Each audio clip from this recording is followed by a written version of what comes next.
Une circulaire qui va soulager les populations dans les conflits fonciers parfois créés de toutes pièces.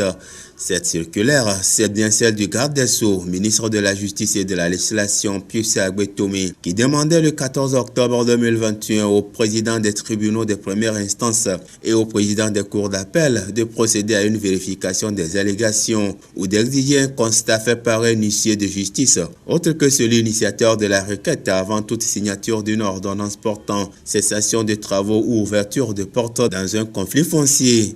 Cette position des autorités togolaises a été saluée par l'Association togolaise des agents immobiliers à Taï lors d'un point de presse ce 3 novembre à Lomé. Pour cette association, la décision du ministre vient corriger les dérives constatées dans le foncier au Togo, tout en appelant tous les acteurs impliqués à des discussions.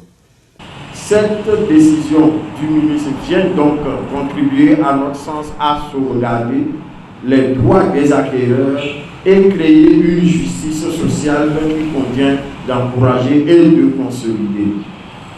Mais dans un souci de favoriser sa mise en œuvre et une meilleure collaboration entre les magistrats et le ministre, la CAI recommande de franches discussions entre tous les acteurs impliqués afin de trouver une issue adéquate dans l'intérêt des usagers de la justice.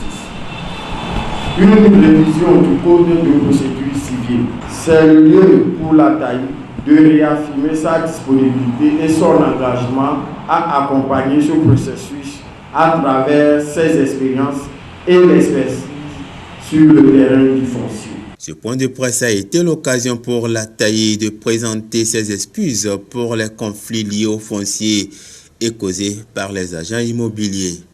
Vous n'êtes pas sans savoir que les agents immobiliers sont des acteurs à part entière, incontournables sur la question du foncier au Togo. Certains ont d'ailleurs aidé à la base de certains conflits et méfaits dans le secteur.